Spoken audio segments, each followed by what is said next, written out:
J'avais fait une vidéo précédente sur les divinités, dans quelles circonstances il faut installer les divinités, le bienfait d'installer les divinités. Et j'en ai fait une vidéo avec des textes écrits. Vu que c'est une vidéo silencieuse avec des écrits, j'ai pas pu... Il y a encore beaucoup de choses qui n'ont pas été dites et il faut quand même que j'essaye de vous expliquer. Alors, comme j'ai dit dans la vidéo, quand tu installes une divinité, pour ceux qui sont appelés à installer des divinités, quand tu installes une divinité, c'est comme un contrat entre toi et cette divinité. Je t'installe, tu viens rester chez moi. Et c'est pour cela d'ailleurs que, d'abord, on n'installe pas une divinité quand on est en location. Pourquoi? Parce que la plupart des divinités sont des choses qu'on érige dans le sol, dans Sapata, etc. La plupart sont des choses qu'on érige dans le sol. Et quand tu es en location, comment tu feras ça? Parce que les divinités aiment s'installer à un endroit et rester là le plus longtemps possible. Donc, quand tu es en location, le propriétaire peut se lever n'importe quel jour et dire « Ok, je veux rénover ma maison full camp ». Tu prends encore un autre endroit. La même chose peut se passer. Ou bien tu trouves finalement un boulot, il faut voyager, il faut quitter. Donc l'idéal, c'est d'installer sa divinité chez soi. À moins que le gouvernement dise, oh là où vous êtes, on veut réhabiliter la zone. Donc il faut, déguerpir certaines personnes. Tu sais que ta maison est là pendant un bon moment. Même si toi, tu n'es plus là, soit tes enfants prendront le relais ou il y aura quand même toujours quelqu'un dans cette maison-là. Donc, quelque part, ces divinités-là se sentiront à l'aise. Et c'est pour ça que quand on installe une divinité, on dit à la divinité, je t'installe aujourd'hui ici. Je resterai ici. Mes enfants aussi resteront. Donc, tant que tu es ici, on te donne à manger. Protège mes enfants, protège-moi, protège mes enfants. Tous ceux qui seront de ma descendance, de ma lignée, protège-les. Et quand tu nous protèges en retour, nous aussi, on te fait des offrandes. On t'adore, on t'honore comme il le faut. Un truc du genre. Donc, ça devient un contrat. Il y a effectivement des circonstances dans lesquelles l'on pourrait installer une divinité quand on est en location. Si par exemple tu es déjà en construction quelque part où tu sais que j'ai déjà l'argent, je suis déjà en train de chercher un endroit où m'installer. Et pour une raison ou une autre, il faut vite installer la divinité. D'accord? Il y a la manière de le faire. Et dès que tu es prêt, tu les amènes chez toi. La cérémonie pour ériger dans le sol, ça se fait. Ensuite, ce n'est pas très bien également d'installer une divinité quand on est en location parce que vu que c'est la divinité qu'on érige dans le sol, chaque fois qu'il faut bouger une divinité, il y a des cérémonies qu'il faut faire. Cérémonies avant de les enlever de là, cérémonies avant de les installer là où ils ont à cette nouvelle destination. La divinité n'aime pas qu'on les bouge trop. Aujourd'hui, on est ici. L'année prochaine, on a encore déménagé. Et dans 2 ans encore, on est encore ailleurs. Ils apprécient pas trop ça. Alright. Et ce n'est pas non plus bien d'installer une divinité et laisser ça chez son bokono. On en parlera dans une autre vidéo. Donc, quand tu installes une divinité, ceux qui sont appelés à installer divinité, quand tu installes une divinité et que tu prends soin de cette divinité, chaque jour de prière de cette divinité, tu y vas, tu pries, tu nettoies leur chambre, tu respectes leurs interdits, tu as le perle, tu penses à eux. Quand je dis tu penses à eux, si par exemple, aujourd'hui c'est leur jour de prière et quelqu'un te dit, ah mon ami, il y a un anniversaire quelque part, c'est une grande fête et il y aura de grandes personnes là-bas, viens on y va. Ce n'est pas forcément nécessaire. Tu te dis, alors que c'est le jour de prière, mais on t'a invité à un anniversaire quelque part, tu te dis, ah, je dois y aller. Tu zappes leur jour d'anniversaire, tu zappes leur jour de prière, et puis tu as fêté. Et non, ce genre de choses. Donc, quand tu penses à eux, tu fais quand même de ces sacrifices, à part seulement la nourriture, tu fais quand même de ces sacrifices pour eux. Ils feront tout pour te protéger. tu ne tomberas pas malade. Parce qu'ils savent que si tu tombes malade, la manière dont tu prends soin de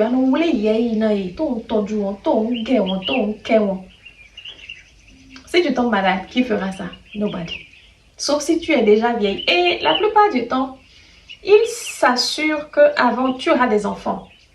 C'est pour ça que certaines personnes, ils doivent installer des divinités quand ils cherchent d'enfants. Donc, quand tu installes, tu prends soin de, tu fais tout, tu leur dis, écoute, si vous ne me donnez pas d'enfants, et puis je pars, il n'y aura personne pour prendre soin de vous. Hein. Les gens vont vous ramasser comme ça, ils vont vous jeter sur la poubelle, sur un tas d'ordures. Donc, vous ferez mieux de me donner un enfant. Donnez-moi un enfant, quelqu'un qui prendra ma relève. Faites-le, faites-le, faites-le. Et la plupart du temps, ça marche, ils te donneront un enfant. Donc, quand tu installes une divinité, tu fais tout ce qu'il y a lieu de faire. Tu ne tomberas pas malade. La mort subite, tu respectes les interdits. C'est que tu fais ce qui a lieu de faire. C'est que tu es sur le bon chemin. La mort subite, ça ne sera pas pour toi. Parce que eux-mêmes déjà, si tous les jours tu vas prier, ou bien peut-être ce jour de prière, tu vas, tu pries, tu fais tout, tu lances le avis. Ah, ce que je vous ai donné, vous avez accepté. S'ils doivent te prévenir de quelque chose, le avis, tu as lancé là, et non noté. Konignan, tu vois, je ne sais pas comment on appelle ça en français. Je ne sais pas. Avilo manda. Konignan. Et là, tu vas commencer à poser des questions. Ce que je vous ai donné, est-ce que c'est suffisant? Vous voulez que j'ajoute quelque chose? Ils diront non. Qu'est-ce qu'il y a? Il y a un danger qui arrive. C'est que tu poses les questions jusqu'à... Il y a un danger qui arrive? Oui, ok. Est-ce que il y aura un voyage? Eh oui. Je dois y aller? Non. Ouais. Donc, ils vont te sauver. S'il y a des choses qui te sauveront. Parfois, il y a de ces choses qui arrivent, tu n'es pas au courant. Ils vont amortir le choc. Ou ils vont t'envoyer des messages dans le rêve. Donc, de ces choses-là, tu ne tomberas pas malade. La mort subite, la mort bizarre, la mort honteuse ne sera pas pour toi. Parce que, comme ma mère spirituelle, on le dit souvent, ni ouyan humi. Ouyan humi, si vous me laissez manger la honte, comme on le dit, c'est vous qui mangez la honte. Parce que moi, je dis à tout le monde que adorer les divinités là, c'est bon. Et moi, je fais ce qu'il y a lieu de faire. Donc, si vous ne faites pas ce que... Les gens vont vous fuir seulement. Vous voulez que le vaudou... vous voulez que le vaudou perdure ou non? Ok. Si vous voulez que ça perdure, protégez-moi. Et vous savez que je fais ce qu'il y a lieu de faire, non? De la même manière, je ne vous néglige pas. Vous aussi, s'il vous plaît, ne me négligez pas. Et quand tu fais tout ça là, c'est bon, vous êtes tché. Dans ceux qui sont appelés à installer des divinités, ce n'est pas tout le monde qui est appelé à installer des divinités. C'est pour cela que le plus souvent, avant d'installer une divinité pour une personne, on consulte. Et le plus souvent, ça renvoie la personne vers le fa. On dit, va prendre le fa. Quand tu prends le fa te dira, oui, prends. Non, on ne prend pas. C'est vrai qu'on peut aussi voir en consultation. Mais c'est toujours un petit plus d'aller vers le fa. Et que le fa dise, oui, c'est bon, non, c'est pas bon. Donc, ceux qui sont appelés à installer des divinités, ils installent. Dans quelles circonstances? Certaines personnes, pour une raison ou une autre, à cause des circonstances de la vie, l'environnement dans lequel ils ont grandi, beaucoup de raisons. Ce sont des gens qui bougent beaucoup. Ils n'aiment pas rester à un endroit pendant trop longtemps. Ils sont ici aujourd'hui. L'année prochaine, ils ont déjà envie de déménager. Dans 2 mois, c'est bon. Dans 2 ans, le nouvel endroit, là, ça les fatigue déjà. Ils veulent quitter. Alors que leur destin, c'est de rester à un seul endroit et ne pas trop bouger.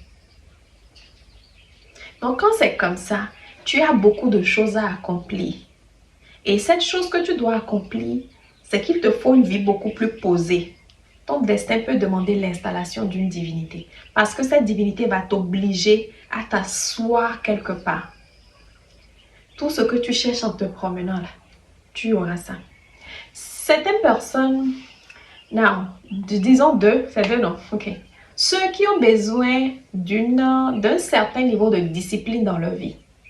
Tu es quelqu'un, tu fumes, tu bois, les amitiés, les sorties nocturnes, c'est pour toi, tu adores ça, tu te sens à l'aise dans ça. Alors que ton destin ne demande pas cela. Ton aura peut demander l'installation d'une divinité. Parce que tu sais que quand tu installes, et je connais des personnes qui fument, qui boivent, et on leur dit, ta divinité n'installe pas ça. Et si tu sais que tu ne veux pas mourir, parce que le truc c'est quoi? Si tu n'installes pas, tu vas vite mourir. Si tu installes et tu ne respectes pas les interdits, tu vas encore vite mourir. Donc tu vois, tu n'as pas le choix, tu vas installer et accepter de te discipliner. Donc, ces personnes qui ont quand même des choses à accomplir, mais leur mode de vie, le manque de discipline pourrait les amener à ne pas accomplir leur destinée. Ton énergie, ton destin peut demander alors l'installation d'une divinité. Parce que ça va te pousser maintenant à te discipliner. Ah, ma divinité n'aime pas si haut. C'est l'interdit. Parce que les interdits de divinité, ça peut tuer. Hein. Ça peut tuer. Ah, ma divinité n'aime pas si. Je ne dois pas faire. Je commence par respecter. Le plus souvent, en fait, si tu veux les tester, tu as une divinité, tu fais l'interdit une fois, tu peux tomber malade. Ah bon, ta santé, ça va chuter. Yeah! Tu iras consulter, on te dira, hey, tu as déconné. Donc, à partir de là, déjà, tu sauras que, dernière fois, j'ai fait là. Je suis tombée malade. Imagine la prochaine fois, je peux partir, donc je vais me respecter. Ça, c'est 2. 3. Ceux qui n'ont pas d'enfants. Parce que quand tu installes une divinité, c'est que tu prends bien soin d'eux, tu danses, tu chantes, tu fais tout ce qu'il y a lieu de faire pour eux. Tu leur dis, écoute, vous voyez la manière dont je prends soin de vous là. Si vous ne me donnez pas un enfant, si je pars, la personne qui va s'occuper de vous, il n'y en aura pas un. Il n'y en aura pas un. Surtout si tu es dans une circonstance où non seulement tu n'as pas d'enfant, tu es dans un environnement où tu es isolé. On ne t'aime pas. On te traite de tous les noms parce que tu n'as pas un enfant. Là, si tu pars, ta divinité, les gens vont jeter ça par la fenêtre.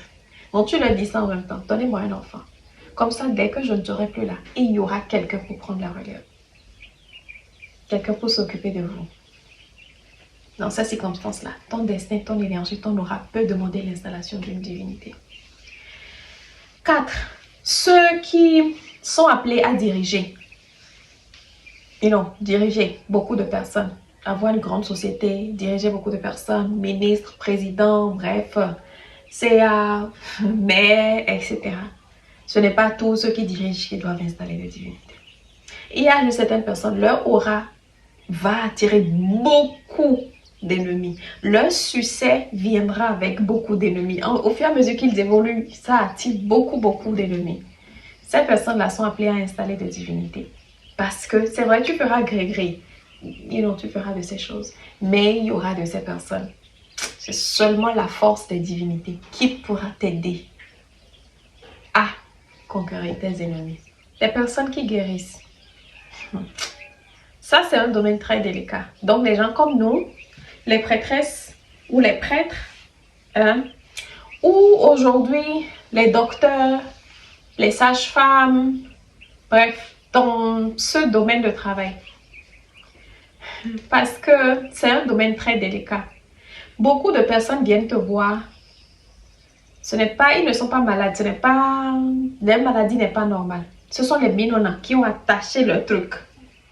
Donc quand les minona ont pris le temps de bien attacher leur truc, la personne vient vers toi, maintenant toi tu veux défaire. Ouais.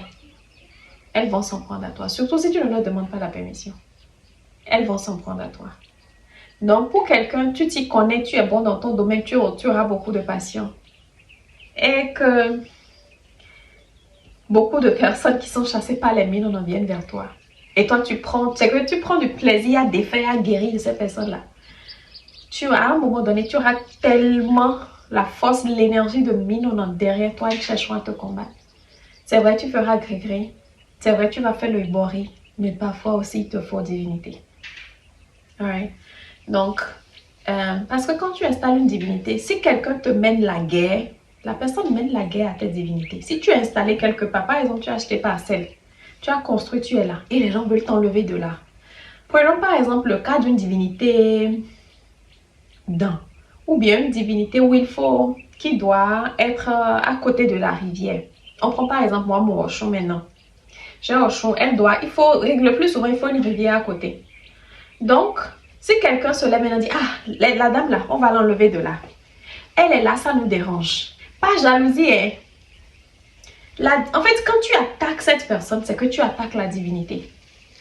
Quand tu veux enlever cette personne de là, c'est la divinité qui a demandé, ok, va t'installer à tel endroit. Parce que là, il y a une rivière à côté. Les conditions sont réunies pour moi.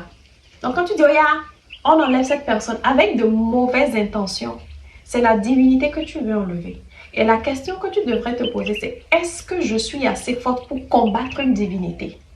Parce que quand on parle d'une divinité, on parle des éléments de la nature. Tu es prêt pour être l'ennemi de l'eau. Est-ce que tu es sûr que tu peux te faire ennemi avec l'eau? Est-ce que tu es d'abord sûr que tu peux combattre l'eau? Tu es sûr qu'en tant que sorcier noir, en tant que sorcière noire, en tant que quelqu'un de méchant qui fait beaucoup de gris-gris de méchanceté, tu es sûr que tu as cette force-là, que tes ancêtres, ceux qui te donnent gris-gris là, ils t'ont donné le gris-gris qui est assez fort pour combattre l'eau. N'oublie pas qu'il y a l'eau dans ton système. Hein. Si ça commence par chauffer de l'intérieur, tu es sûr que tu peux tenir. Vous voyez, donc quand tu as les divinités, dans ces circonstances-là, que ça protège. Mais prends le temps d'être sûr si tu es quelqu'un qui est appelé à installer des divinités. Et je dis souvent, si ton destin demande à ce que tu installes une divinité, tu peux, je connais des personnes qui sont à l'extérieur. Tu vas prendre le temps et dire, oh, tu dois installer une divinité. D'autres même ont dit, tu dois rentrer. Ce n'est pas qu'ils essayent de te déstabiliser, ils essaient de détruire ta vie. Si tu connais bien ton fa, tu sais bien ce que ton fa dit et que tu suis l'instruction des divinités, tu retournes au pays comme ils le disent, tu les installes comme ils le disent, tu changes ton mode de vie comme ils le disent. Laisse. Forcer tout ce que tu cherches dans la vie, tu auras. À un moment donné, tu seras. Le début peut être compliqué, le temps de s'ajuster. Mais très vite, tu verras que, ah, ok, je m'y plais bien. Mais tiens, je m'y plais bien. À un moment donné, quand tu te diras, hey, toi, tu ne voulais pas installer les divinités, ah, c'est bon, laisse les divinités. Tu diras, non, je me sens à l'aise, s'il vous plaît. Laissez-moi avec mes divinités. À un moment donné, même tu seras même accro. Tu voudras encore installer plus, mais là, il faut éviter la tentation d'aller trop loin. Donc, c'est ce que je voulais partager avec vous aujourd'hui. Parce que je pense que la vidéo, comme c'est une vidéo silencieuse avec juste des textes, beaucoup de personnes n'ont pas eu la patience de lire. Et il y avait beaucoup de choses que je n'ai pas pu dire. Par écrit, il y a de ces détails qu'on ne peut pas vraiment donner. Donc, j'ai décidé d'en faire une vidéo pour vous expliquer de long en large les bienfaits d'installer des divinités. Et ok, bye, à tout à l'heure, ciao.